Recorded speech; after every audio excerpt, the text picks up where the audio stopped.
करनी है।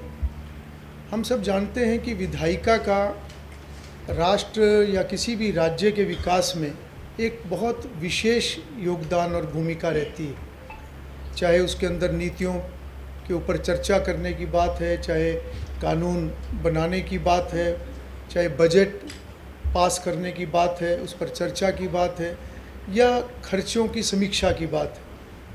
माननीय प्रधानमंत्री श्री नरेंद्र मोदी जी का एक विज़न है कि विधायिका और मजबूत हो, और ना केवल पार्लियामेंट और राज्य विधानमंडल बल्कि जो हमारी छोटी विधायिकाएं हैं उसमें अर्बन लोकल बॉडी, पंचायती राज, कोऑपरेटिव, वो सभी संस्थाएं भी मजबूत हों।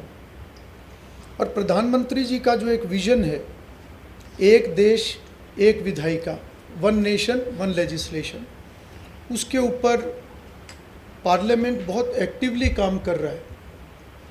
हमारे ऑनरेबल स्पीकर लोकसभा श्री ओम बिरला जी, वो प्रधानमंत्री जी के इस विज़न को आगे बढ़ा रहे हैं, और उनका ये प्रयास है कि लगातार आने वाले समय में हम सम्मेलनों का आयोजन करके ज़्यादा से ज़्यादा विधायी संस्थाएं, जो हमारी नीचे की छोटी विधायी संस्थाएं हैं, उनके अंदर भी एक जागरूकता आए, उनके अंदर भी किस प्रकार से पार्लियामेंट और विधानसभाओं के अंदर एक चर्चा के माध्यम से सारे कार्य होते हैं, तो उसी प्रकार की चर्चाएं छोटी विधायी संस्थाओं के अंदर भी हो, ताकि वहाँ की ज़रूरतों के हिसाब से लोगों की जो लोकल जो ज़रूरतें होती हैं हर जगह की, वो अलग होती हैं, तो उनको लेकर एक बेहतर वो प्लानिंग कर सकें। बजट के ऊपर डेवलपमेंट प्लान को लेकर, और पिछले समय में जो पटना कॉन्फ्रेंस हुई थी, जो स्पीकर्स कॉन्फ्रेंस हुई थी, उसके अंदर ये प्रस्ताव भी पारित किया गया था कि आने वाले समय में सभी लोकसभा और विधानसभाएं सम्मेलनों का आयोजन करेंगी। उसी कड़ी में ये पहला एक ऐसा सम्मेलन जो लोकसभा के द्वारा आयोजित किया जा रहा है राष्ट्रीय स्तर का, और ये अर्बन लोकल बॉडी के रिप्रेजेंटेटिव्स, प्रतिनिधि इसके अंदर भाग लेंगे। जो आने वाले समय में सम्मेलन होंगे उसमें अर्बन लोकल बॉडी है, पंचायती राज है, कोऑपरेटिव है, और साथ ही साथ अगर हम समाज के विभिन्न वर्गों की बात करें तो मुख्य रूप से महिलाएं और युवा, ताकि संस्थाएं भी मजबूत हों और लोगों के अंदर विधायिका के प्रति रुचि भी पैदा हो, और एक जागरूकता, एक जानकारी भी सभी स्तर तक जाए। ये सम्मेलन हमारा सौभाग्य है कि इसका आयोजन, इसकी जिम्मेवारी हरियाणा विधानसभा को दी गई है, और जिसके लिए लगभग पिछले सवा महीने से तैयारियां चली हुई हैं।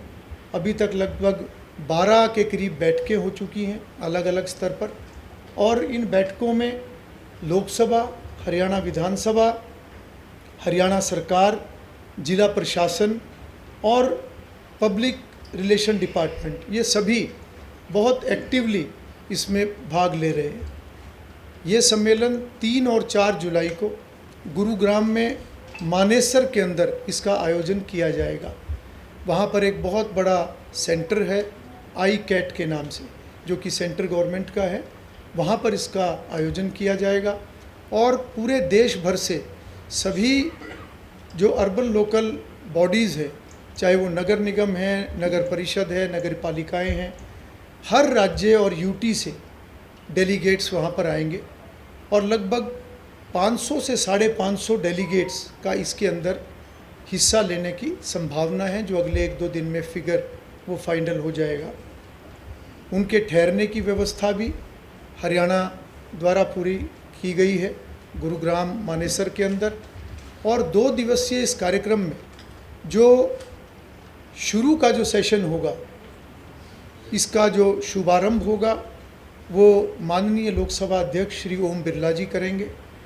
उसके अंदर माननीय मुख्यमंत्री हरियाणा श्री नायब सिंह जी उपस्थित रहेंगे। श्री मनोहर लाल जी, जो माननीय केंद्रीय मंत्री हैं, वो इसमें शामिल रहेंगे।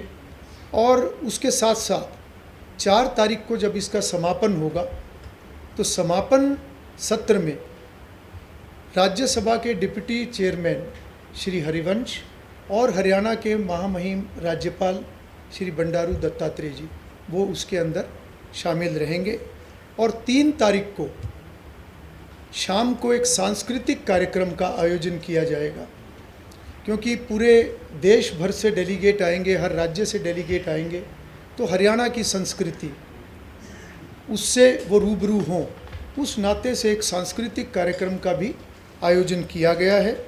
और इस तरीके से ये 2 दिवसीय कार्यक्रम जो ये सम्मेलन है इसका आयोजन, और साथ ही साथ आने वाले समय में इसी प्रकार के सम्मेलन हर राज्य से अपेक्षित है। हरियाणा राज्य में भी हरियाणा विधानसभा की तरफ से ऐसे प्रदेश स्तरीय सम्मेलनों का आने वाले समय में भविष्य में उनका आयोजन किया जाएगा, जिसके लिए अभी हम प्रारंभिक रूप से कुछ तैयारियां हमने उसके लिए की हैं। इन सम्मेलनों में जो एक लाभ होगा, क्योंकि जिस विषय का भी सम्मेलन है उस विषय में बेस्ट प्रैक्टिसेस हर राज्य के अंदर क्या है उसके ऊपर चर्चा होगी। साथ ही साथ विधायिका से संबंधित विषयों पर चर्चा होगी कि किस प्रकार से किस प्रक्रिया के तहत उनको अपने अपने लोकल बॉडीज़ के अंदर काम करना चाहिए। तो इस सभी उद्देश्य से ये विषय को हम आगे बढ़ा रहे हैं और तैयारियां काफ़ी युद्ध स्तर पर चली हुई हैं। सभी जिम्मेवारियों के लिए नोडल अधिकारी वो नियुक्त कर दिए गए हैं। और 4 तारीख को दूसरा जो आखिरी सत्र होगा समापन सत्र के बाद, उसमें लोकसभा का भ्रमण वो सभी डेलीगेट्स को करवाया जाएगा। इतनी जानकारी मुझे आप सबके साथ साझा करनी थी। मैं आप सभी का विशेष रूप से फिर से आभार व्यक्त करता हूं और आपका सहयोग इसी तरीके से भविष्य में भी बना रहे। आपका बहुत बहुत धन्यवाद। किसी प्रकार का कोई प्रश्न है तो आप पूछ सकते हैं। टॉपिक सर क्या-क्या रहेगा? देखिए, इसमें टॉपिक 2 तरह से रहेंगे, क्योंकि ये लोकसभा और विधानसभा यानी लेजिस्लेचर की तरफ से इसका आयोजन है। तो मुख्य उद्देश्य है कि जिस प्रकार से पार्लियामेंट और विधानसभाएं काम करती हैं, छोटी विधायी संस्थाएं भी उन्हीं लाइंस के ऊपर काम करें। तो किस प्रकार से वो सिस्टम है उसके लिए एग्जीबिशन भी लगाई जाएगी और वहाँ पर डॉक्यूमेंट्री के माध्यम से भी और लेक्चर्स के माध्यम से भी सभी आए हुए डेलीगेट्स को बताया जाएगा कि किस प्रकार से हाउस चलना चाहिए, किस प्रकार से बजट के ऊपर चर्चा होनी चाहिए, किस प्रकार से एक लोकल आपकी जो ज़रूरतें हैं उन योजनाओं के ऊपर चर्चा होनी चाहिए। तो ये सारे टॉपिक्स उसके अंदर होंगे। कैसे एक बेटर वो फाइनेंशियल मैनेजमेंट उनका हो सकता है, कैसे वो एक बेहतर एक अपना बजट बना सकते हैं, कैसे वो अपने खर्चों का जिस प्रकार से कमेटीज़ के माध्यम से पार्लियामेंट और विधानसभाएं समीक्षा करती हैं, किस प्रकार से उस स्तर पर भी उनको काम करने की ज़रूरत है। और साथ ही साथ जिस